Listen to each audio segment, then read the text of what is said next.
What is going on, my broskiis? My name is Toadskii, back again, here to bring you guys yet another One Piece Treasure Cruise video. Finally bringing you guys a video with the brand new SugoFest exclusive Reiju, the summertime unit, in the Garp challenge content. So as of this video being recorded, it is on the 2nd of December 2021.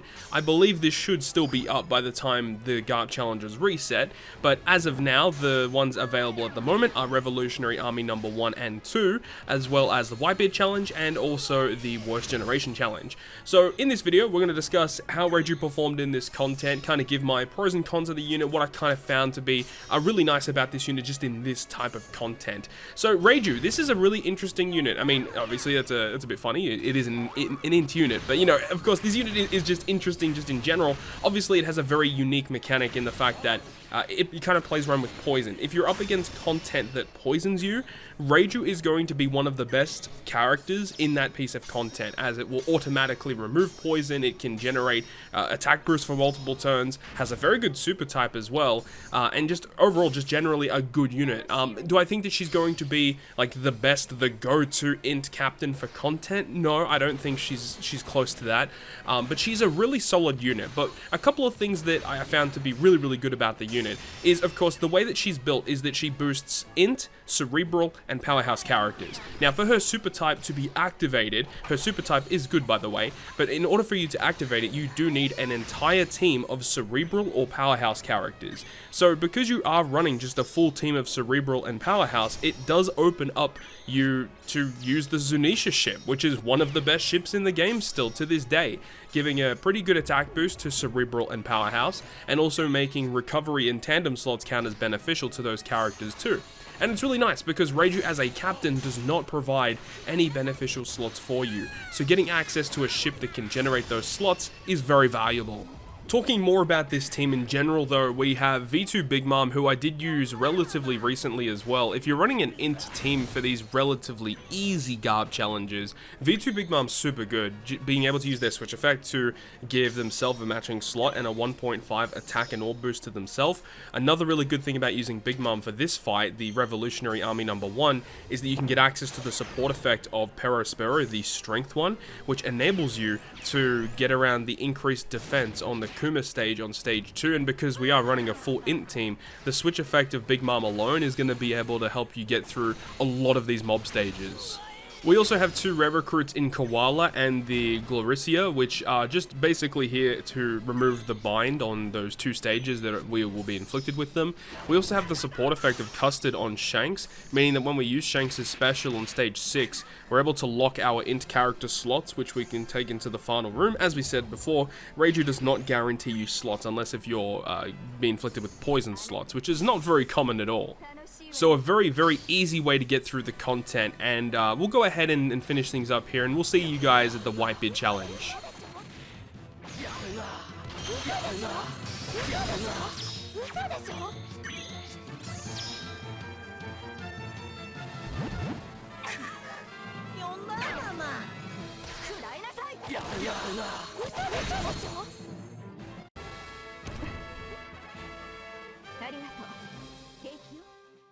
Moving on now, we're on the Whitebeard challenge this time, and of course we make the appearance once again of V2 Big Mom and the combination of her effects that she has, as well as the rare recruit Baccarat. And whenever I run an int challenge against Whitebeard, Baccarat is almost definitely on the team, unless if the class restricts us not bringing it, depending on the captain of course. Baccarat is amazing for this, of course. We already know how good she is removing attack down paralysis and chain lock, and then also providing her own chain lock via the Guild Tesoro support. Just such a powerful rare recruit character for this quest. We also use this Blackbeard. Blackbeard's pretty nice as he's able to remove those defensive effects versus Jozu. And then Neptune, as you just saw, was used on the stage 2 versus Curiel, helps us get around the attack down, and also has a special ability that can provide an orb boost to our Cerebral and our Powerhouse characters. So it works perfectly with Reiju, as all the characters on our team are ideally going to be Cerebral and Powerhouse, so we can get access to their super type. We didn't really talk about it earlier, but the super type of Reiju itself is actually really good. it provides a 2x orb boost to our Int, Cerebral, and Powerhouse characters. And remember that Reiju has a special ability that can provide a 2.25 times attack boost to Int, Cerebral, and Powerhouse, and that lasts for 3 turns. So that's nice, and just being able to generate an attack and an orb boost with this character by herself is already really nice, and the fact that we have 2 Reijus with our 2 captains means that we get, you know, one turn we could need an orb boost, one turn we could need the attack boost, and it's really nice that you have access to something like this. However, a little bit different to the other character that released alongside Reiju, being Vivi. Vivi, I think, is a little bit more viable for regular content, as Vivi has a special ability that can just generate a full board of slots for you, and then her super type gives you the attack boost. So I feel like that's a little bit more useful. Like, you can use her special ability, you get the slots, you get the orb boost, lasts for multiple turns, and then, you know, the thing about it is like, hypothetically, if you don't get too many good slots, you can just use the super type to give you a 2x attack boost instead.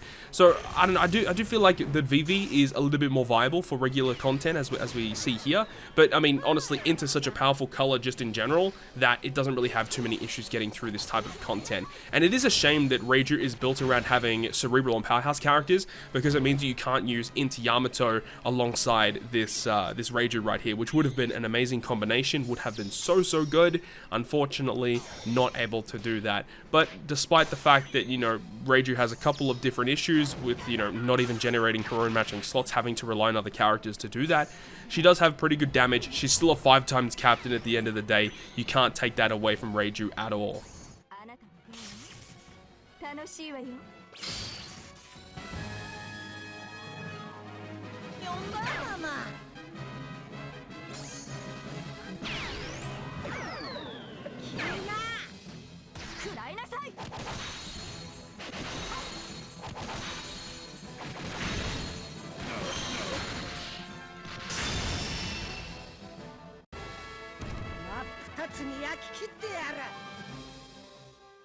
And now we can move on to the final clip of this video against the Worst Generation. So Worst Generation, as we know, is the most difficult one of these Garp challenges, at least available this month.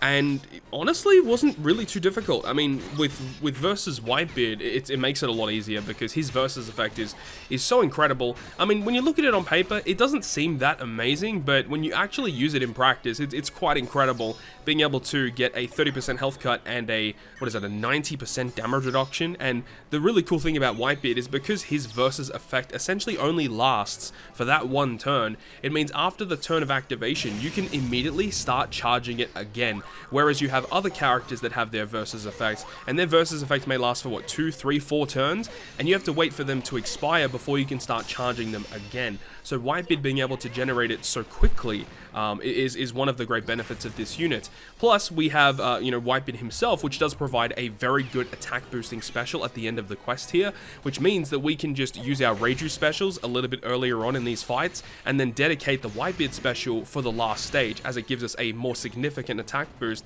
than what Reiju would provide. And we don't really need to bring a dedicated orb booster for the final stage either, as we can just use the super type of Reiju, giving that orb boost, orb boost, to Int, Cerebral, and Powerhouse characters. So we have Whitebeard for the attack boost, we'll have Reiju for the orb boost, and then we'll also have Colosseum Page 1, who's very nice for this content anyway, because of his crewmate effect to resist blowaway, and we can get a chain locking effect via him as well. So with just attack boost, orb boost, and a chain lock, that's all we need for the final stage, because, I mean, we're going to be having 2 5x multiplier captains.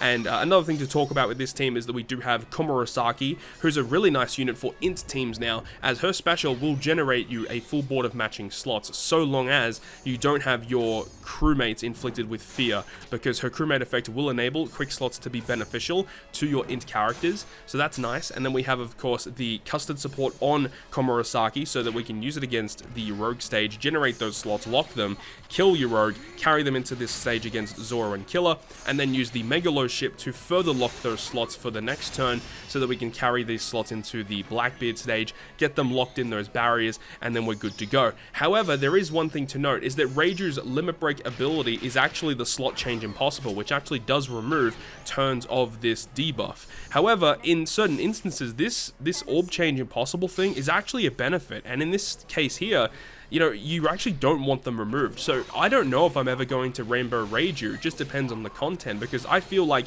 the slot change impossible you can really put it to your advantage, and it can really help you get through that content. So very, very interesting either way. Very interesting discussion. Let me know your thoughts and opinions about Reiju down below in the comment section. Really hope you guys have enjoyed this video today, and if you guys did enjoy the video, make sure you go ahead and leave a like. And if you want to stay up to date with all of the content that I post, including more One Piece Treasure Cruise content, make sure to hit the subscribe button down below. Other than that, guys, I'll see you guys within the next video.